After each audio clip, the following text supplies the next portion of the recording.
Kyova anasanyusa nnyo President Museveni yaleese gundi Fiona Madamu Fiona. Era ndaba Mayanja otuka wali Fiona ayagala kufukamira. Mayanja osuka.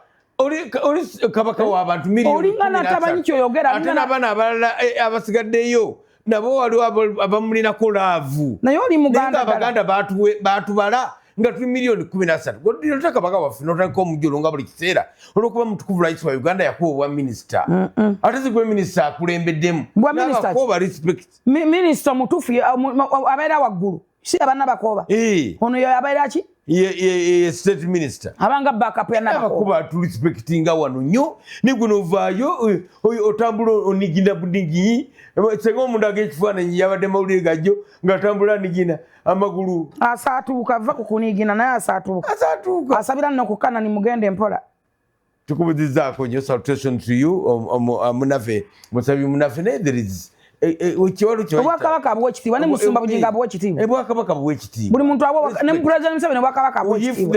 Naye bw'onoda kutakale bwakabaka obafuulanga ekisasiro. Kabaka omuyisa amannyo go nga ki? Omukulu Grace Byaguma nawe twasulanga naye ku CCM Makerere. Bw'atyo yayimiriza Katikkiro namugamba tolina gy'olaga Kayunga wano. Namugamba kyokola ndaba ng'ekigenda okutabangula eggwanga.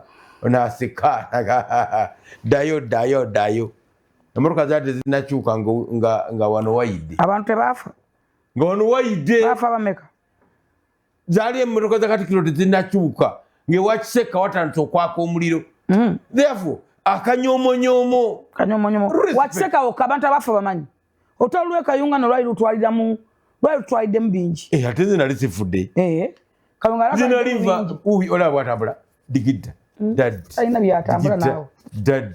Agambade. Alingo abawonsinga. Seminagina. Mulema abawonsinga. Seminagina. Mulema. We respect you, Mr. Minister, because you are Minister of State.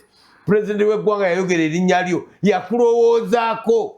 Si kyangu n'ekyo mukulu Jennifer Fulufiga. President okubanga atudde in his sitting room.